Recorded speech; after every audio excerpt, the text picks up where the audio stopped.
American Chief Intelligence Tulsi Gabbard మాట్లాడుతున్నారు ఇప్పుడు అలా చూద్దాం. From one of the most powerful speeches that I've heard in my life that was delivered by President John F. Kennedy at American University in 1963 on this topic of peace. He said, quote, "First we must examine our attitude toward peace itself. Too many of us think it is impossible. Too many think it is unreal. But that is a dangerous defeatist belief. It leads to the conclusion that war is inevitable, that mankind is doomed, that we are gripped by forces that we cannot control.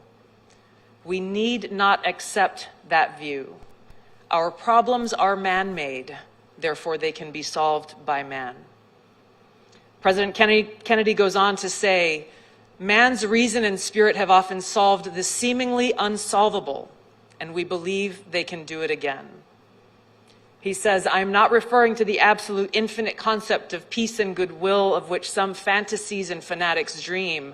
Let us focus instead on a more practical and attainable peace, based on a series of concrete actions and effective agreements which are in the interest of all concerned. There is no single simple key to this peace. No grand or magic formula to be adopted by one or two powers. Genuine peace must be the product of many nations, the sum of many acts. It must be dynamic, not static, changing to meet the challenge of each new generation.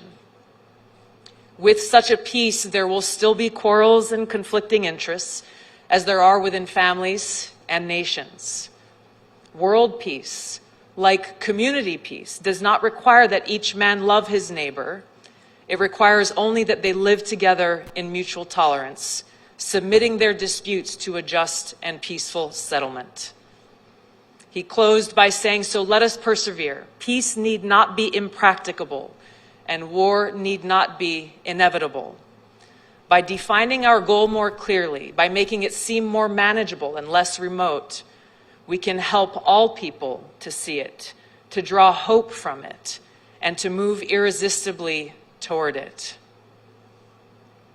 These powerful words were as powerful and true and relevant then in 1963 as they are today.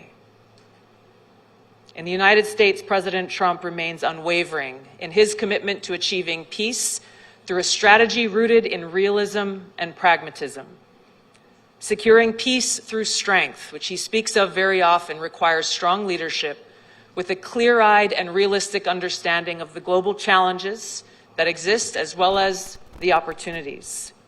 It requires a commitment to fostering cultural and economic ties that reduce